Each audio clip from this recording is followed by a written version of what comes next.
ఏ మహానుభావుడు రాశారో తెలియదు కానీ హృదయంతో వినాలి. హాస్టల్లో పడేసిన బిడ్డ ఆవేదన. అమ్మా, ఈ బాల్యం ఒక పూలహారంలా నీ కంఠానికి హత్తుకొని ఉండాలనుకున్నా. నన్ను గోవు నుంచి దూడను విడదీసినట్లు ఎందుకమ్మా ఈ హాస్టల్కి పంపించావు? పసిదూడకు చేపునిచ్చి పాలిచ్చే ఆవులుంటాయే కానీ గడ్డి దూడలాంటి ఆయాలు అమ్మలవుతారా ఎప్పుడైనా? 3.5 ఏళ్లకే నేనంటే మొహం మొత్తిందా అమ్మా?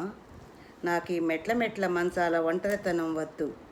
నీ సందిట్లో చేరి నిండార నీ ఎదని హత్తుకొని వచ్చిరాని మెలకువతో నీ వదనం కమ్మే చీరఛాయ కావాలి.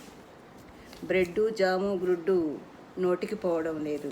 గుజ్జుగా కలిపి నీ చేతి గోరుముద్దలే కావాలి. బార్లుగా బాత్రూముల వైపు నడిచి